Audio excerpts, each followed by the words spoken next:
السلام عليكم ورحمة الله وبركاته. الحمد لله نحمده ونستعينه ونستغفره ونؤمن به ونتوكل عليه ونعوذ بالله من شرور أنفسنا ومن سيئات أعمالنا. من يهده الله فلا مضل له ومن يضلله فلا هادي له ونشهد أن لا إله إلا الله وحده لا شريك له وأشهد أن محمدا عبده ورسوله.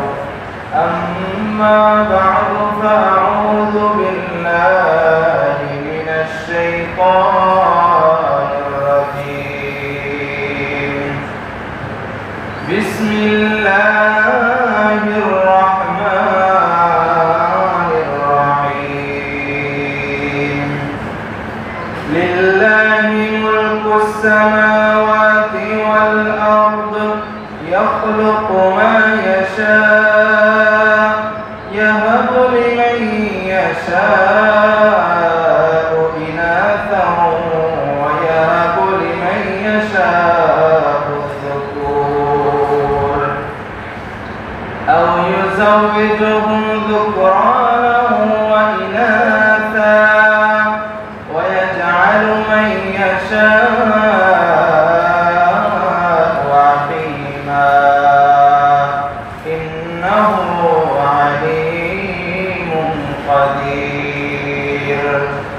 وقال رسول الله صلى الله عليه وسلم عن أنس بن مالك رضي الله عنه قال قال رسول الله صلى الله عليه وسلم من عال جاريتين حتى تبلغا جاء يوم القيامة أنا وهو وضم أصابعه أو كما قال عليه الصلاة والسلام. اللهم صل على محمد وعلى آل محمد كما صليت على إبراهيم وعلى آل إبراهيم إنك حميد مجيد. اللهم بارك على محمد وعلى آل محمد كما باركت على إبراهيم وعلى آل إبراهيم إنك حميد مجيد. سبحانك لا علم لنا إلا ما علمتنا إنك أنت العليم الحكيم. الحمد لله আল্লাহ রব্বুল আলামিনের দরবারে লাখো কোটি শুকরিয়া যে মহান রব্বুল আলামিন আমাকে আপনাকে জিলকদ মাসের প্রথম জুমার সালাত আদায় করার জন্য দুনিয়ার সকল কাজ থেকে ফারেক করে মসজিদে আসা, বসা, কোরআন ও হাদিস থেকে কিছু কথা বলা এবং শ্রবণ করার জন্য তৌফিক দান করেছেন। এই জন্য আল্লাহ রাব্বুল আলামিনের দরবারে শুকরিয়া আদায় করে সকলেই বলে আলহামদুলিল্লাহ। সম্মানিত মুহতারাম হাজিরিন, আল্লাহ রাব্বুল আলামিন আমাদেরকে সৃষ্টি করেছেন আল্লাহ রাব্বুল আলামিনের ইবাদত বندگی করার জন্য। আল্লাহ রাব্বুল আলামিন কোরআনের ভিতরে বিভিন্ন বিষয়ে আমাদেরকে নির্দেশ দিয়েছেন। তো আল্লাহ রাব্বুল আলামিন যদি তৌফিক দান করেন তাহলে নারীর মর্যাদা ইসলামের ভিতরে কেমন, নারীর অধিকার কেমন ইসলামের ভিতরে, সেই বিষয়ে আমি আপনাদের সামনে কয়েকটি কথা বলবো ইনশাআল্লাহ তাআলা। মুহতারাম হাজিরিন, আল্লাহ রাব্বুল আলামিন সূরা নিসার 1 নম্বর আয়াতের ভিতরে বলেন, বিসমিল্লাহির রহমানির রহিম, ইয়া আইয়ুহান নাসু ইত্তাকু রাব্বাকুমুল্লাযী খালাকাকুম মিন নাফসিন ওয়াহিদা ওয়া খালাকা মিনহা যাওজাহা ওয়া বাথা মিনহুমা রিজালান কাসীরান ওয়া নিসাআ। আল্লাহ রাব্বুল আলামিন বলেন, ইয়া আইয়ুহান নাস, হে মানুষ, ইত্তাকু রাব্বাকুম, তোমরা তোমাদের প্রভুকে ভয় করো। কাকে ভয় করব? আল্লাহকে ভয় করব। আল্লাহ রাব্বুল আলামিন বলেছেন, ইয়া আইয়ুহান নাস ইত্তাকু রাব্বাকুম, ইত্তাকু রাব্বাকুম, তোমরা তোমাদের প্রভুকে ভয় করো। তাহলে আমরা কাকে ভয় করব? বলেন, আল্লাহকে ভয় করতে হবে। দুনিয়ার কোনো মানুষকে ভয় করতে যাব না, দুনিয়ার কোনো মানুষকে ভয় করা যাবে না, একমাত্র আল্লাহ রাব্বুল আলামিনকে ভয় করতে হবে। ইয়া আইয়ুহান নাস ইত্তাকু রাব্বাকুমুল্লাযী খালাকাকুম মিন নাফসিন ওয়াহিদা, ওই সত্তাকে ভয় করো যিনি আল্লাযী খালাকাকুম মিন নাফসিন ওয়াহিদা, যিনি তোমাদেরকে একটি নফস থেকে সৃষ্টি করেছেন। হযরত আদম আলাইহিস সালামের মাধ্যমে আমরা দুনিয়াতে এসেছি। সর্বপ্রথম মানুষ আল্লাহ রাব্বুল আলামিন হযরত আদম আলাইহিস সালামকে সৃষ্টি করেছেন। তার থেকে আমাদেরকে একের পর এক আল্লাহ রাব্বুল আলামিন সৃষ্টি করেছেন। খালাকাকুম মিন নাফসিন ওয়াহিদাতিন ওয়া খালাকা মিনহা যাওজাহা।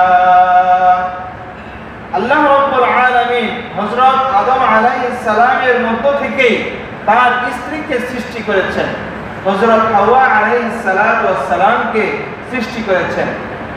وبث منهما رجالا كثيرا ونساء, এবং وبث منهما رجالا كثيرا ونساء, তাদের উভয়ের মধ্য থেকে وبث منهما رجالا, অসংখ্য পুরুষ, وكثيرا ونساء, অসংখ্য পুরুষ এবং অসংখ্য নারী আল্লাহ রাব্বুল আলামিন সৃষ্টি করেছেন, সৃষ্টির ধারাবাহিকতা চালু করে দিয়েছেন। وبث منهما رجالا كثيرا ونساء, তো আল্লাহ রাব্বুল আলামিন বলেছেন, তোমরা মানুষ আল্লাহকে ভয় করো যিনি তোমাদেরকে সৃষ্টি করেছেন একটি নফস থেকে, এবং সেই নফস থেকে তোমাদের স্ত্রী হাওয়া, হযরত হাওয়া আলাইহিস সালামকে সৃষ্টি করেছেন। তার মধ্য থেকে অসংখ্য নারী পুরুষ আল্লাহ রাব্বুল আলামিন সৃষ্টি করেছেন। তো আল্লাহ রাব্বুল আলামিনের এই আয়াত থেকে বোঝা যায় যে নারীদেরকেও আল্লাহ রাব্বুল আলামিন সৃষ্টি করেছেন। আল্লাহ রাব্বুল আলামিন সূরা সূরার ভিতরে বলেন, 49 এবং 50 নম্বর আয়াতের ভিতরে আল্লাহ রাব্বুল আলামিন বলেন, লিল্লাহি মুলকুস সামাওয়াতি ওয়াল আরদ ইয়াখলুকু মা ইয়াশা ইয়াহাবু লিমান ইয়াশাউ ইনাসা ওয়া ইয়াহাবু লিমান ইয়াশাউ যুকুর। তো আমরা দেখি যে স্বামী স্ত্রী মিলনের পরে গর্ভের ভিতরে সন্তানাদি হয়, আল্লাহ রাব্বুল আলামিন সেই সন্তান দান করেন। দুনিয়ার কোনো মানুষের কি কোনো ক্ষমতা আছে যে একজন মেয়ের গর্ভে ছেলে সন্তান অথবা মেয়ে সন্তান দান করবে? দুনিয়ার কোনো মানুষের কি কোনো ক্ষমতা আছে? বলেন, নাই। দুনিয়ার কোনো মানুষের সেই ক্ষমতা নাই। আল্লাহ রাব্বুল আলামিন বলেন লিল্লাহি মুলকুস সামাওয়াতি ওয়াল আরদ, লিল্লাহ মুলকুস সামাওয়াতি ওয়াল আরদ, আসমান এবং জমিনের রাজত্ব একমাত্র আল্লাহ রাব্বুল আলামিনের জন্য। কার জন্য বলেন? এই আসমান এবং জমিনের রাজত্ব কার জন্য? একমাত্র আল্লাহ রাব্বুল আলামিনের জন্য। আল্লাহ রাব্বুল আলামিন পরবর্তী অংশে বলেন ইয়াখলুকু মা ইয়াশা ইয়াহাবু লিমান ইয়াশাউ ইনাথা ওয়া ইয়াহাবু লিমান ইয়াশাউ যুকুর। ইয়াখলুকু মা ইয়াশা, আল্লাহ রাব্বুল আলামিন যা ইচ্ছা তাই সৃষ্টি করেন। ইয়াহাবু লিমান ইয়াশাউ ইনাথা, আল্লাহ রাব্বুল আলামিন যাকে ইচ্ছা তাকে কন্যা সন্তান দান করেন। ওয়ায়াহাবু লিমান ইয়াশাউ যুকুর, এবং যাকে ইচ্ছা ছেলে সন্তান দান করেন। আল্লাহ রাব্বুল আলামিন যাকে ইচ্ছা কন্যা সন্তান দান করেন, যাকে ইচ্ছা ছেলে সন্তান দান করেন। এই সন্তান দান করার ক্ষমতা রাখেন কে? আল্লাহ রাব্বুল আলামিন রাখেন। তো 50 নম্বর আয়াতে আল্লাহ রাব্বুল আলামিন বলেন আও ইউযাওযিজুহুম যুকরানা ওয়া ইনাথা, আল্লাহ রাব্বুল আলামিন চাইলে প্রত্যেকটা জোড়া থেকে, স্বামী স্ত্রীর প্রত্যেকটা জোড়া থেকে ছেলে সন্তান অথবা মেয়ে সন্তান উভয়টাই দিতে পারেন। দেন না আল্লাহ রাব্বুল আলামিন? কারো জমজ সন্তান হয় না? একসাথে 3টা সন্তান হয়, একটা ছেলে 2টা মেয়ে, 2টা মেয়ে একটা ছেলে, এরকম নজির আছে না? আল্লাহ রাব্বুল আলামিন সেটা করিয়ে দেখাচ্ছেন, কিয়ামত পর্যন্ত সেটা ধারাবাহিকতা চলবে। আও ইউযাওযিজুহুম যুকরানা ওয়া ইনাথা ওয়া ইয়াজআলু মান ইয়াশাউ আকীমা, আল্লাহ চাইলে যাকে ইচ্ছা তাকে বান্দাও রাখতে পারেন। অনেক এরকম মেয়ে আছে, অনেক নারীরা আছে যাদের সন্তানাদি হয় না, এরকম আছে না? আল্লাহ চাইলে যাদের ইচ্ছা, আল্লাহ রাব্বুল আলামিন ওয়ায়াজআলু মান ইয়াশাউ আকীমা, আল্লাহ রাব্বুল আলামিন চাইলে কাউকে বান্দাও রাখেন, কাউকে একত্রে তাদের উভয়ের মধ্য থেকে জমজ সন্তান, কন্যা সন্তান না এবং ছেলে সন্তান উভয়টি একসাথে দান করেন। ইন্নাহু আলীমুন কাদির, ইন্নাহু আলীমুন কাদির, তিনি সর্বজ্ঞ এবং শক্তিমান। তো এই সন্তান, কন্যা সন্তান আর ছেলে সন্তান আমরা চাইবো কার কাছে? আল্লাহ রাব্বুল আলামিনের কাছে চাইতে হবে। আল্লাহ রাব্বুল আলামিন সেটাও শিখিয়ে দিয়েছেন কিভাবে তোমরা আমার কাছে সন্তানাদি চাইবে। রব্বানা হাব লানা মিন আজওয়াজিনা ওয়া যুররিয়াতিনা কুররাতা আ'য়ুনি ওয়াজআলনা লিল মুত্তাকিনা ইমামা রব্বি হাবলি মিনাস সালিহিন, রব্বি হাবলি মিনাস সালিহিন, হে আল্লাহ আমাকে একটা নেককার সন্তান দান করেন। রব্বানা হাব লানা মিন আজওয়াজিনা ওয়া যুররিয়াতিনা, আমাকে নেককার স্ত্রী দান করেন এবং নেককার সন্তান দান করেন যাকে দেখার পর আমার চক্ষু শীতল হয়ে যায়। এভাবে আল্লাহ রাব্বুল আলামিন আমাদেরকে শিখিয়ে দিয়েছেন। রব্বি হাবলি মিনাস সালিহিন রব্বি লা তাযারনি ফারদা ওয়া আনতা খায়রুল ওয়ারিসিন। তো মুহতারাম হাজিরিন, এই আয়াত থেকে বোঝা যায় যে একমাত্র সন্তান দেওয়ার মালিক হলেন আল্লাহ রাব্বুল আলামিন। তো ইসলাম ধর্ম আসার পূর্বে জাহিলি যুগে নারীদের অবস্থা কি ছিল এবং ইসলাম ধর্ম আসার পরে নারীদের অবস্থা, কন্যা সন্তানের অবস্থা, নারীদের মর্যাদা কেমন আর ইসলামের পূর্ব কিরকম ছিল সেটা আমি আপনাদের সামনে আয়াতের মাধ্যমে উপস্থাপন করতে চাই। মুহতারাম হাজিরিন, ইসলাম আসার পূর্বে নারীরা জাহিলি যুগে সবচেয়ে বেশি অবহেলিত ছিল, যার কারণ ছিল নারী সন্তান জন্মগ্রহণ করলে তাদের একটি নীতি প্রথা ছিল যে তারা মেয়ে সন্তানদেরকে মাটিতে জীবন্ত পুঁতে রাখত। কেন পুঁতে রাখত?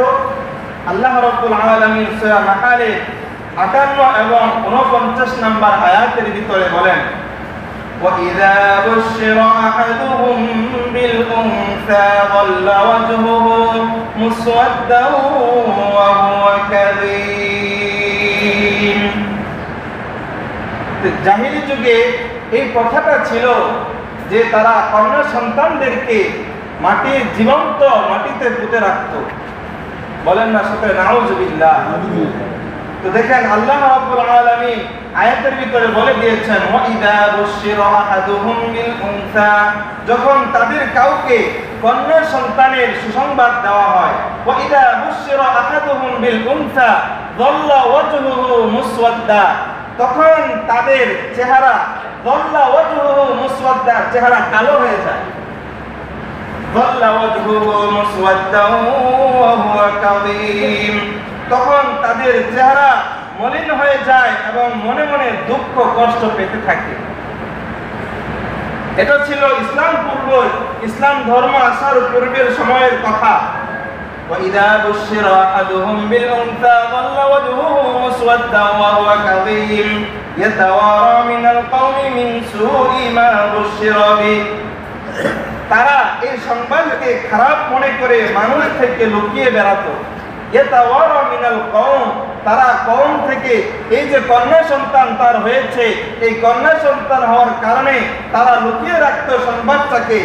আয়ুমসিকুহু আলা হুনিন আম ইয়াদুসুহু ফিত তুরাব, লুকিয়ে রাখতো এবং চিন্তা করে হীনতা স্বীকার করে তারা তাকে নিজেদের কাছে রেখে দিত, নাকি তারা নিজেদের কাছে এই কন্যা সন্তানকে রাখবে, নাকি আম ইয়াদুসুহু ফিত তুরাব, তারা কি নিজেদের কাছে রাখবে নাকি মাটির নিচে পুঁতে রাখবে। আলা সাআ মা ইয়াহকুমুন, এটা খুবই খারাপ বিষয়।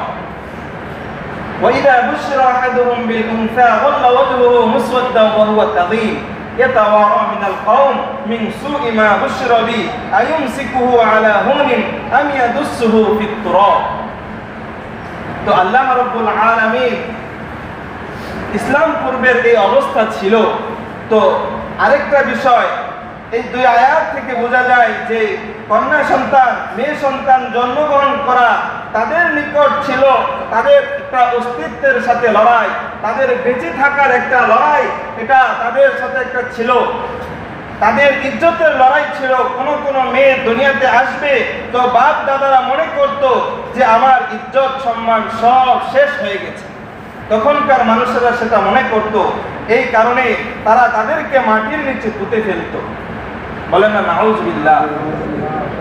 মেয়েদের আরেকটা সমস্যা ছিল ইসলাম পূর্বের যে সমস্যা, দেখেন মহিলাদের যারা মহিলা আছে তাদের একটা আল্লাহ প্রদত্ত একটা সমস্যা হয়, সেটা হলো মাসিক হয় না? তো এই মাসিক হওয়া অসুস্থ হয়, তখন তাদের সাথে আচরণ কি হতো? তখন জাহিলি যুগে তারা তাদের মেয়েদেরকে, তাদের কন্যা সন্তানদেরকে, নারীদেরকে উটের আস্থা বলে তারা ফেলে রাখত। অসুস্থ হওয়ার কারণে, এই কারণে তারা উটের আস্থা বলে ফেলে আসতো, নিজেদের ভিতরে রাখতো না, সমাজের ভিতরে রাখতে চাইতো না। এটা ছিল ইসলাম ধর্ম আসার পূর্বের অবস্থা।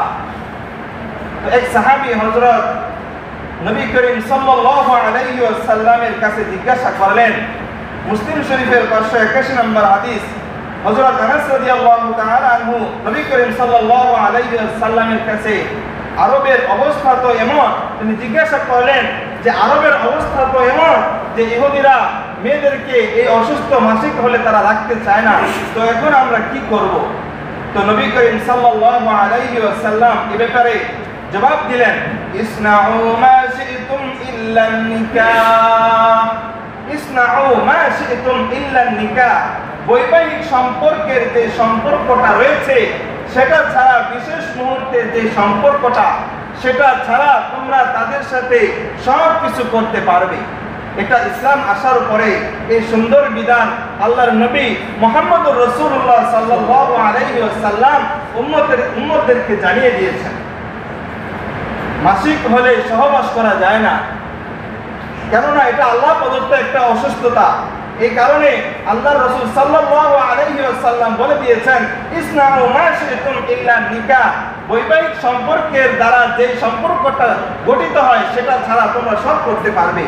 তো দেখেন পূর্বেকার যে অবস্থা ছিল, তারা নারীদেরকে দূরে রাখতো। ইসলাম পূর্বের যে জামানা জাহিলি যুগে নারীদেরকে এই মাসিক হওয়ার কারণে দূরে রাখতো।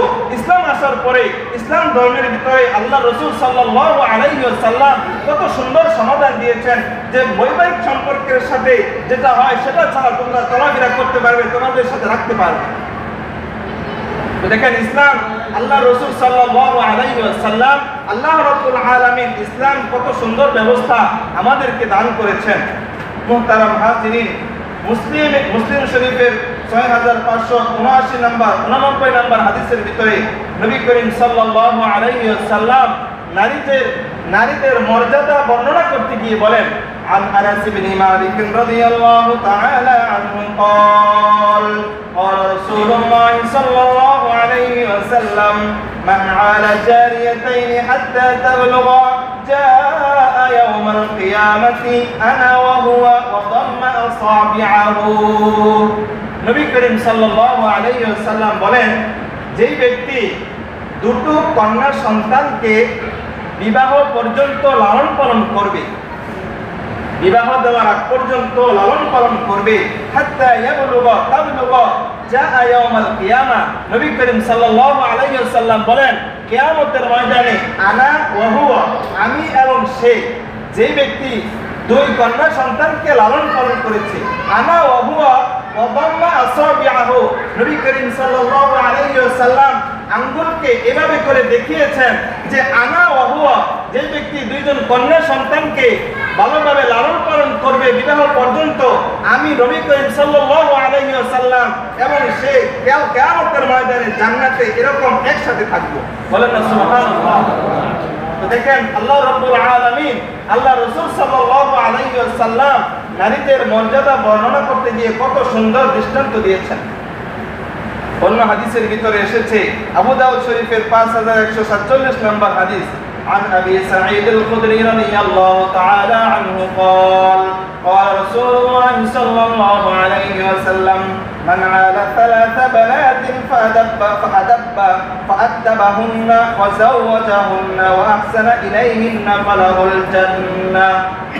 من عال 3 بنات, যে ব্যক্তি 3টি কন্যা সন্তানকে লালন পালন করবে, ফাআদ্দাবাহুন্না, এবং তাদেরকে আদব শিক্ষা দিবে, শিষ্টাচার শিক্ষা দিবে, ওয়াজাওয়াজাহুন্না, এবং তাদেরকে তাদের স্বামীর হাতে সুপর্দ করে বিবাহ বন্ধনে আবদ্ধ করিয়ে দিবে, ওয়া আহসানা ইলাইহিন্না, তাদের সাথে সুন্দর আচরণ করবে, ফালাহুল জান্নাহ, কাল কিয়ামতের ময়দানে আল্লাহ রাব্বুল আলামিন তার জন্য জান্নাত ওয়াজিব করে রেখেছেন।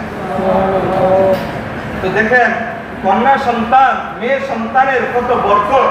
অনেকে মেয়ে সন্তান হলে নারীকে দোষারোপ করে, তুই কেন কন্যা সন্তান জন্ম দিবি, তোর সাথে আমি সংসার করব না, এরকম আছে না সমাজে?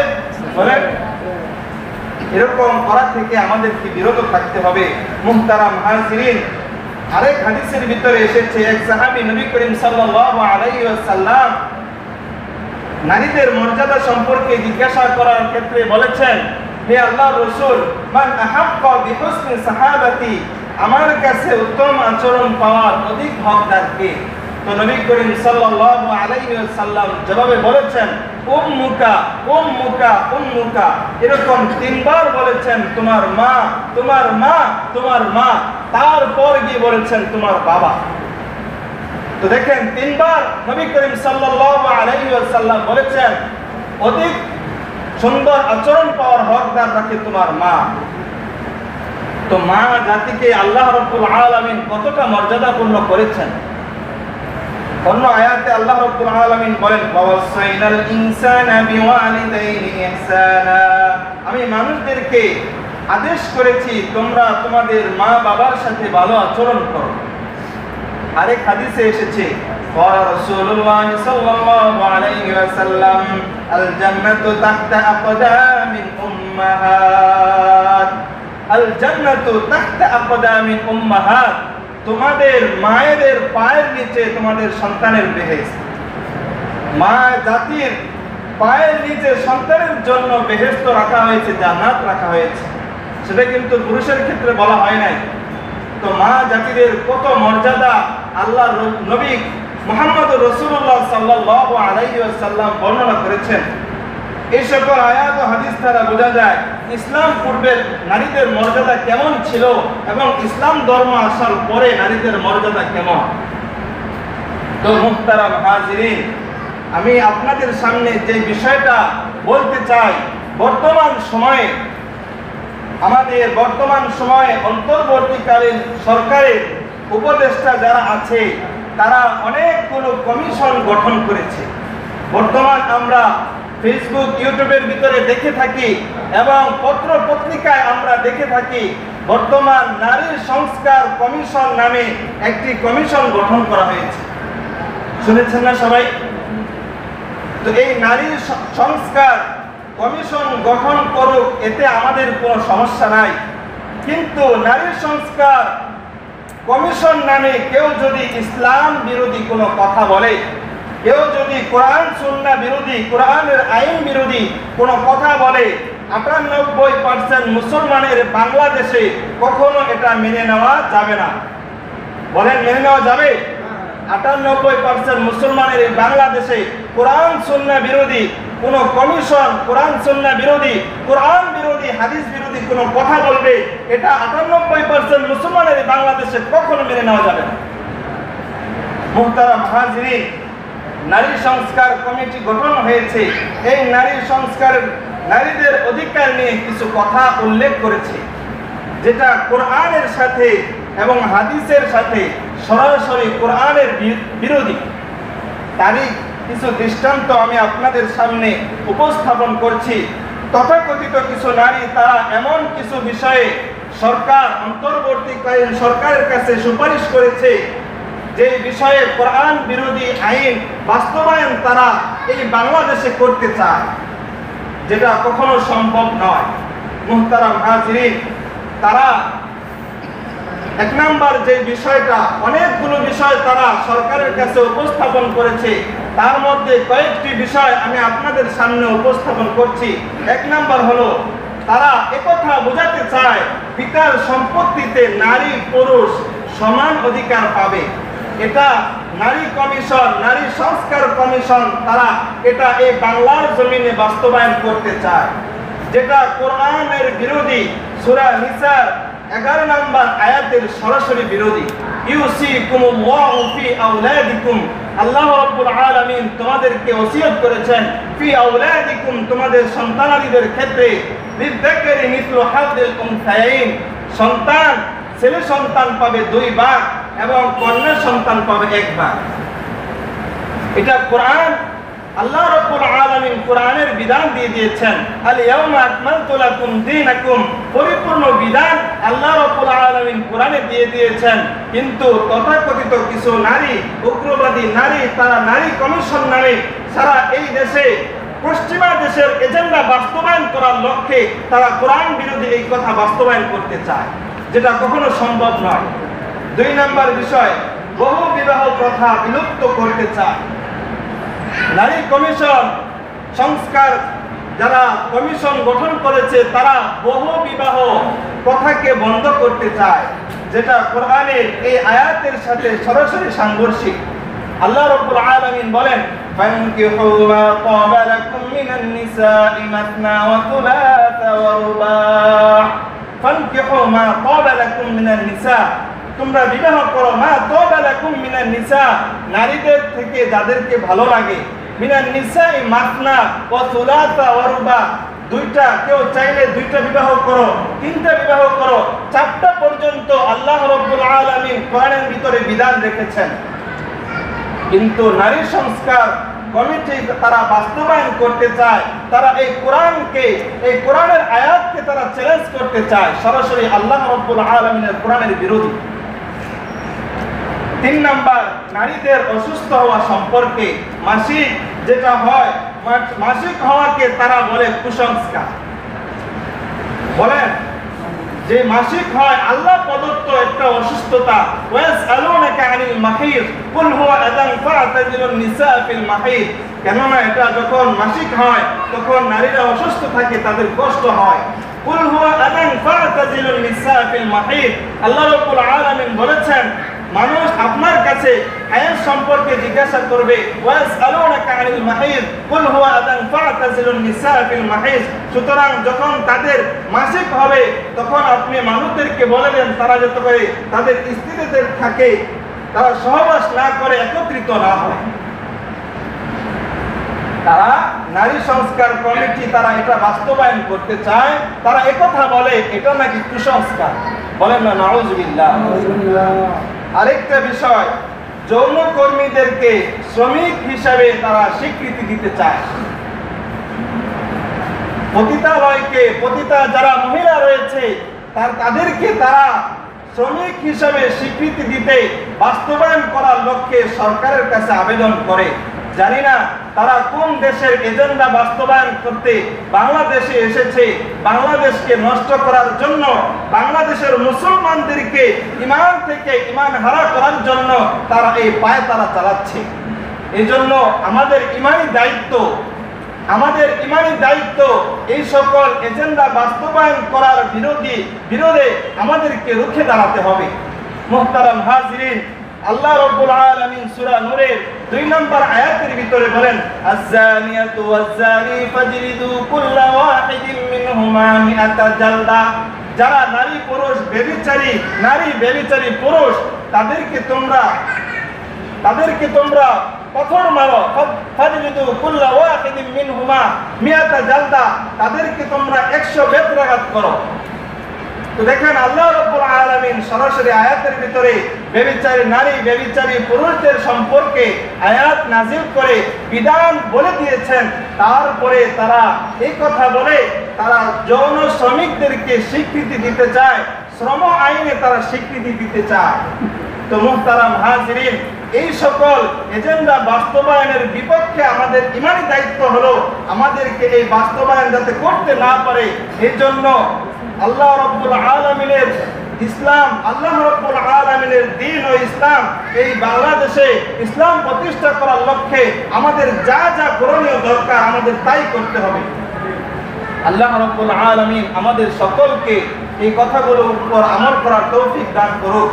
আগামীকাল সোহরাওয়ার্দী উদ্যানে হেফাজতে ইসলাম বাংলাদেশের পক্ষ থেকে এই নারী সংস্কার বিষয়ে বিভিন্ন গুরুত্বপূর্ণ, যাতে করে এই কথাকে, এই সুপারিশকে বাতিল করা হয়, এর লক্ষ্যে ওই জায়গায় মিটিং মিছিল হবে এবং এই আইনের বিরুদ্ধে যাতে করে এই প্রথাকে বাতিল করে এই জন্য মিটিং মিছিল হবে। আমরা যারা পারবো সেই মিটিং মিছিলে শরীক হব ইনশাআল্লাহ। আল্লাহ রাব্বুল আলামিন আমাদেরকে শরীক হওয়ার তৌফিক দান করেন এবং কোরআন সুন্নাহ মতো জীবন পরিচালনা করার তৌফিক দান করেন। ওয়া আখিরু দাওয়ানা আলহামদুলিল্লাহি রাব্বিল আলামিন।